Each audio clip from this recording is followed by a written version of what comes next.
This is TVC News at 10. Thank you for joining us. We'll begin in Kaduna, where the federal government says it will commence repairs on the damaged portion of the Abuja-Kaduna rail line immediately.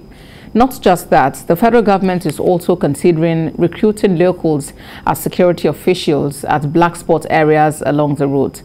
That is according to the Ministry of Transportation, Rotimi Amechi, who earlier visited victims of the attack on a Kaduna-bound train by terrorists. The minister said the Office of the National Security Advisor will be consulted to ensure that those who will be recruited for the service are people of integrity. The hospitals he visited include the Nigerian Army Reference Hospital, Kaduna, where 25 victims were said to have been admitted. In the meantime, the federal government has again confirmed the death of 8 persons, with 46 wounded and several others kidnapped.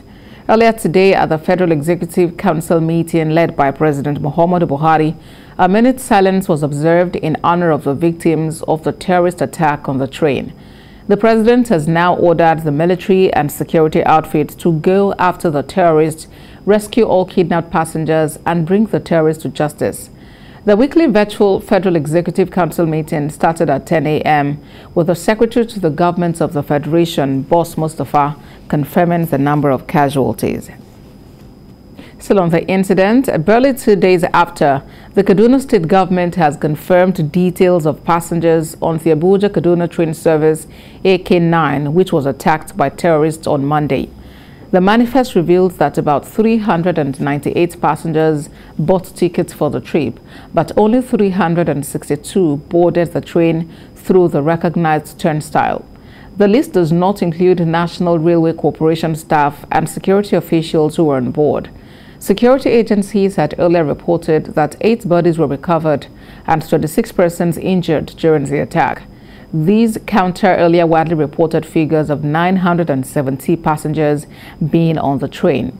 The confirmation of casualties from multiple sources also nullifies erroneous reports that the trains were rescued and all the passengers unhurt. Authorities say investigations are still ongoing to ascertain the status of the passengers who were on board the train and remain unaccounted for. The Nigerian Governors Forum wants the appropriate authorities to immediately install all necessary safeguards to forestall future acts of banditry on rail tracks, roads, ports, and borders of the country. The forum describes the attack as a horrific act orchestrated by wicked merchants of death. It says security intelligence and the ability to act on intelligence gathered must be improved on. In a statement issued by the forum, its chairman, Kayode Fayemi, said if the intention of the murderers is targeted at disrupting the peaceful coexistence of Nigerians, they will not succeed.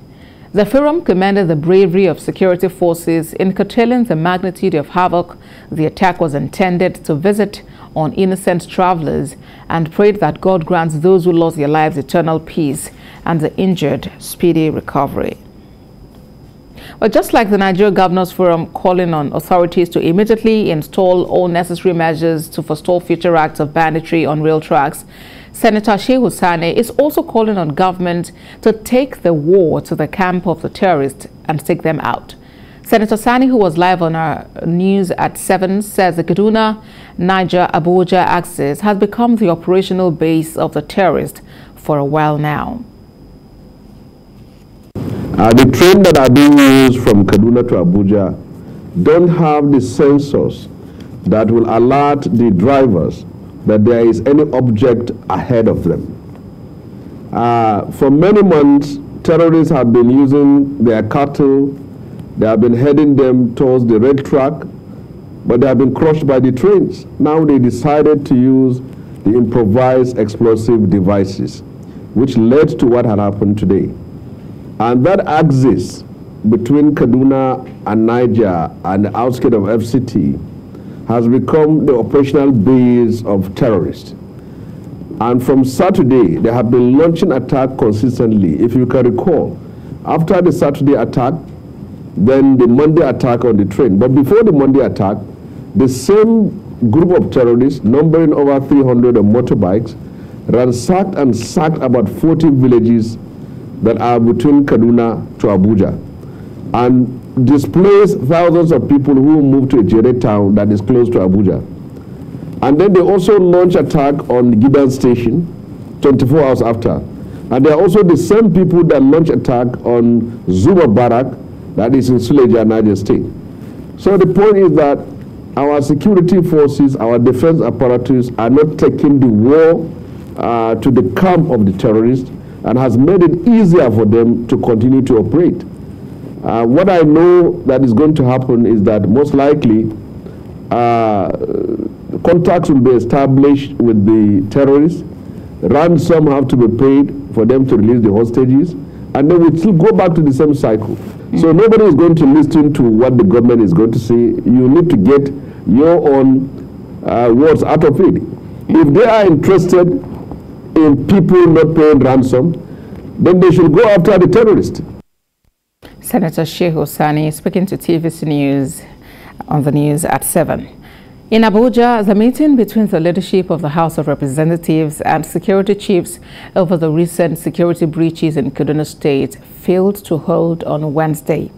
The failure was due to the absence of the security chiefs and invited ministers in person. But a visibly angry Deputy Speaker, Ahmed Idris, took exception to the absence of the security chiefs and the ministers. He then rescheduled the meeting for Thursday, insisting the House would not accept any representation. House, I'm constrained as a Deputy Speaker to continue the meeting because the accounting officers are the ones that are supposed to be here while you give them the necessary support. So we cannot proceed. And I'm saying with heavy heart, no matter the assignment our generals are handling, I believe the parliament requires a listening ear. The House of Representatives says it will investigate the operational lapses by Nigeria's intelligence agencies, which has led to a dearth in intelligence. It equally called for the enforcement of relevant laws and proper regulation of gas flaring as a means of addressing soot pollution in the oil-rich Niger Delta region. National Assembly correspondent Sheikh reports. The lawmakers called on the federal government to seek a permanent solution to soot pollution in the Niger Delta. A review of hospital records across the 23 local government areas in Rivers State indicated that 22,077 persons who received treatment for soot-related conditions between 2014 and 2018 suffered respiratory ailments. The House is to interface with the chief medical directors of university teaching hospitals and the medical directors of federal medical centers on proper healthcare waste management. Inappropriate handling and disposal of healthcare waste poses huge risk to health workers who may be directly exposed and to people near health facilities, particularly children and scavengers who may become exposed to infectious waste and its attendant risks of diseases. The lawmakers intervened in the prolonged construction of the Trans-Saharan national gas pipeline projects.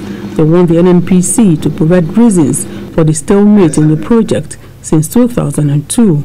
The House resolved to urge the NNPC to provide information regarding the implementation, funds utilization, and status of the project. The bill for an act to establish the National Institute for Policy and Strategic Studies, KURU, to serve as Nigeria's apex institute for policy and strategic studies, scaled second reading.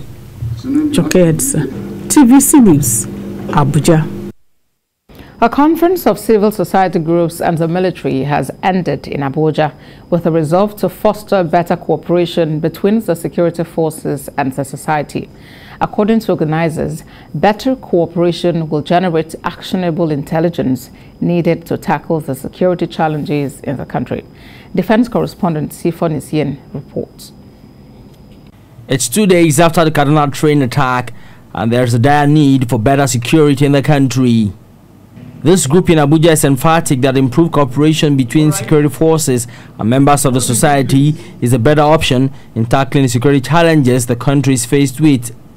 that Simico is a veritable vehicle which will foster speedy and sustained end to the insecurity challenges in Nigeria, as all hands will come on deck to address the touchy issues involved in the war against the nefarious forces besetting the country. The benefits, according to the group, is that better cooperation would provide a platform for improved intelligence gathering, a situation that will shore up the capacity of security forces to respond to threats. To galvanize nationwide cooperation between the civil society, the military, and the security community has been recorded in order to enhance information gathering and transmission to up the ante and empower the military and security forces with superior advantage in dealing with the menaces of violence, insurgency, terrorism, and other forms of insecurity. It's not the first time that meetings or conferences will be held on improving cooperation between security forces and members of the society. But what happens afterwards is the big question. Sifon Essien, TVC News, Abuja. Let's turn attention to the war against drug peddling. A string of fresh offensives against drug cartels across Nigeria by the NDLEA has led to the arrest of a fleeing drug kingpin heading a syndicate operating at the Murtala Muhammad International Airport, Ikeja, Lagos, and 6 other members of his gang. The drug syndicate was behind the smuggling of 1,584,000 tablets of tramadol seized on Tuesday, 15th of March by NDLEA operatives in collaboration with aviation security and customs service personnel at the airport. The ringleader, Unana Fidelis, who is also a staff of NACO, had escaped and fled to Kaduna after depositing 19,800,000 naira cash with a Bureau de Change operator to be paid later into his bank account. Further investigations by NDLEA operatives led to his arrest and 5 other persons involved in the crime. In the Imo State capital, Owerri, a professional methamphetamine cook, Reuben Bekweri, has also been arrested in Owerri, the state capital, while trying to distribute a kilogram of the illicit drug he cooked.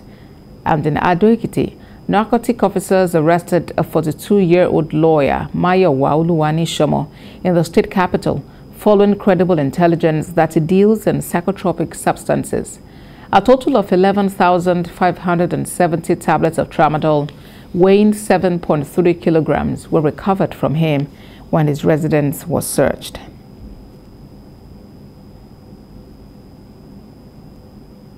In Lagos, the countdown to the 7 days eviction notice served on traders at the Akmongbon section of the Eco Bridge is gradually winding down.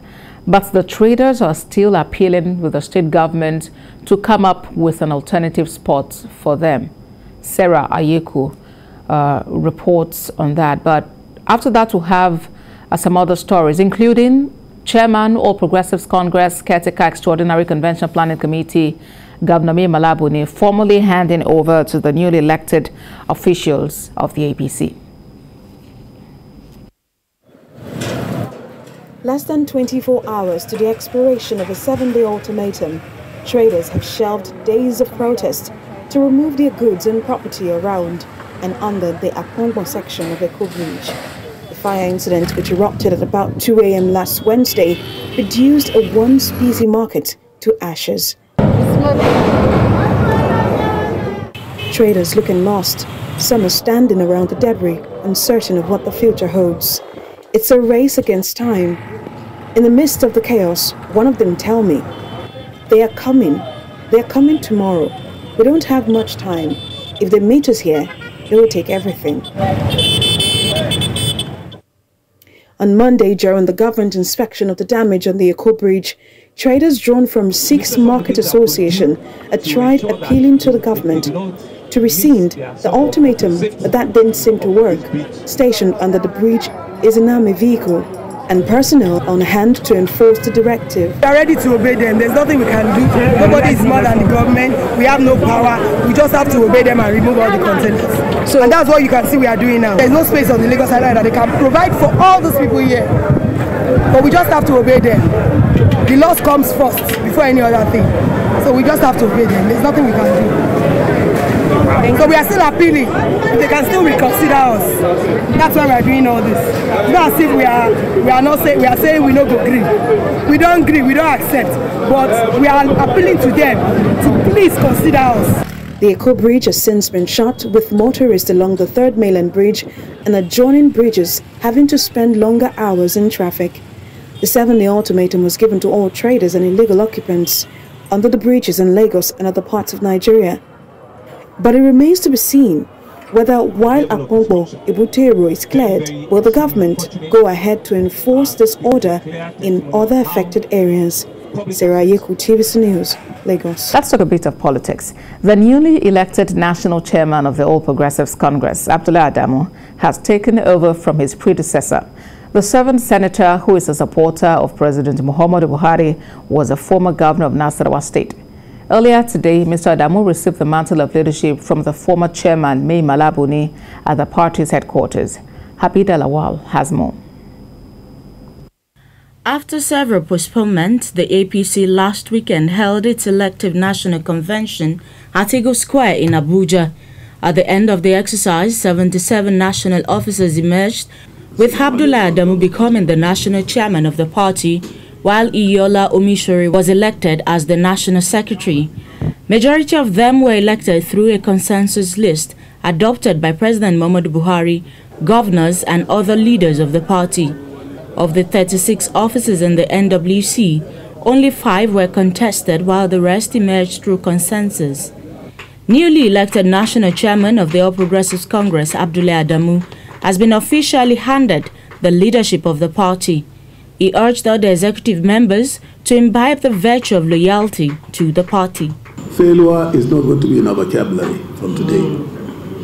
We will work for success by the grace of God. If any of you, my colleagues, have any problems with me, please don't begrudge me. Throw it out open. Let me know. I promise you, the spirit of collective leadership, teamwork, I cannot deliver alone. As members of the National Working Committee of this party, you have an Herculean task before you. First, to sustain the gains, and obviously, you know, the task before you is enormous. But that cannot be without problems here and there. But by and large, we have succeeded.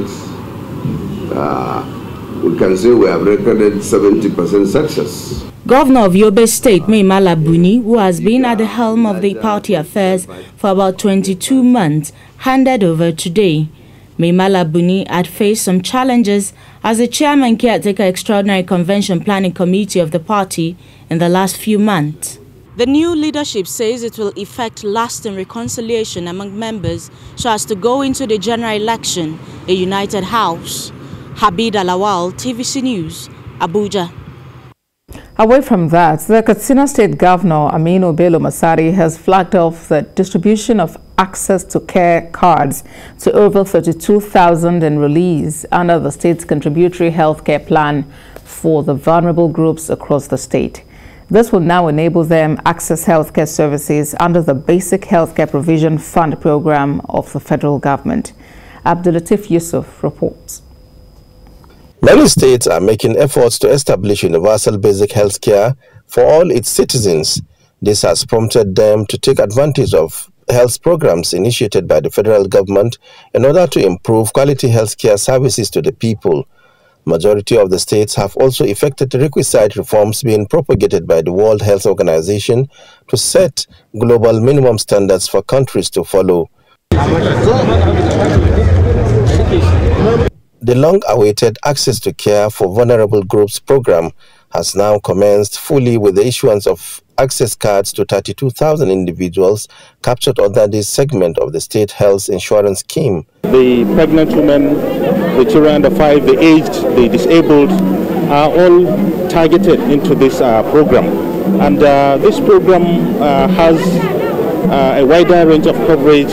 It covers 361 wards of our dear state, and each ward we have about 149 enrollees to be chosen out of the pregnant women to under 5, the age. The Basic Healthcare Provision Fund is a new initiative of the federal government aimed at improving healthcare funding at all levels across the nation. The state government, under its health restoration agenda, has in the last 7 years been able to upgrade many hospitals and intensifying effort to change the narrative of high mortality cases being recorded in the hospitals. We will continue to expand on this program. Governor Aminu Bello Masari, who was also represented at the event, assured the populace that quality health care will be extended to cover all the people at all costs. I'm happy to say that the scheme, as emphasized, is one of the most successful reforms in the healthcare sector, with over 300,000 enrollees in the formal sector program. The event is a turning point for many families who can now access care almost free of charge under this initiative.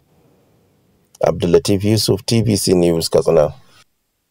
National Agency for Food and Drugs Administration and Control, NAFDAC, says it has attained the coveted maturity level 3 regulatory agency on the World Health Organization's global benchmarking program.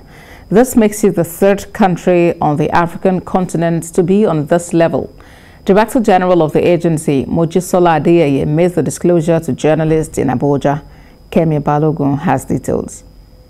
The World Health Organization benchmarking program is a method deployed by the global body to assess the maturity level of national regulatory authorities. For Nigeria's Drug Control and Regulatory Agency, it has come a long way to get to this point on the global map.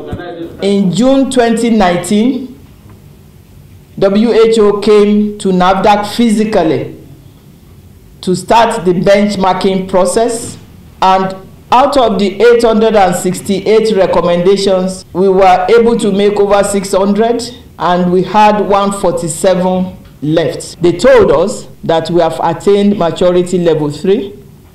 That was 25th of February, but that this should not be announced until we see the letter. All recommendations got cleared by October 2021, making Nigeria the 3rd country on the African continent to achieve this feat. With this, the country's capacity of vaccine manufacturing has now been heightened. Whatever we do in Nigeria today is accepted globally because of this achievement that we've been able to announce today. The government of Nigeria has supported us in terms of investing in strengthening our regulatory capacity. Without maturity level 3, we will not be able to manufacture vaccine. That is the first immediate benefit. Now we can manufacture our own vaccine because NAFDAC is stronger. And we are building the vaccine lab now in Oshodi. By the middle of the year or early 3rd quarter, that lab will be ready. The WHO Global Benchmarking Tool maturity levels of the global medicines regulatory authorities range from 1 to 4, with the best level being 4. The regulation will be reviewed every 3 years by WHO, and NAFDAC would want to attain a level 4 within the next couple of years. Kemi Balogun, TVC News, Abuja. The National Orientation Agency says it is committed to sensitizing Nigerians on the need to move away from a consumer to a producing economy through diversification and prioritizing local products. With that, according to Director General of the agency, Garba Abadi, Maria Mohammed reports. Nigeria is an import-dependent country, indeed a dumping ground for all manner of industrial consumables from different countries. The country produces a mere fraction of what it uses and imports the bulk of goods consumed imported. Most citizens blame the leaders and elites for this, as they are yet to address challenges of production since the nation's independence. But since the inception of the Buhari administration, policies have been focused on diversifying the nation's economy from the importation of goods and services. There is an urgent need to deploy and sensitize citizens to act in ways that encourage local production. At this event, leaders from the National Orientation Agency urged Nigerians to play their roles in patronizing made in Nigeria products, as it is the only way to develop the nation's economy. All Nigerians to always patronize our locally made products and services. It is our path to economic growth and development. Nigerians, we need to open up our eyes and know that this is where profit will come to us. Oneli Chimdalu, a participant at the exhibition, came to showcase her made in Nigeria charcoal stove worth 6,000 naira. She took us through how it works and its benefits. She wants Nigerians to key into this initiative, as it will bring economic growth to the nation. We're very, very proud of what we do. We should be very, very proud of the resources we have. And we should try to boost our economy by patronizing Nigerian-made products. The agency urged Nigerians to look inwards by supporting manufacturers and exploiting the potentials in order to develop the nation's economy. Mari Mohammed, TVC News, Abuja. The Nigerian Senate has directed all pay TV service providers to immediately review their bouquet prices downwards in tandem with prevailing economic realities in Nigeria. The Upper Legislative House strongly kicked against the intended hike in subscription fees by pay TV providers following a motion moved by the Benue State lawmaker, Senator Abba Moro. National Assembly correspondent Sheikh reports, after which we'll have business news.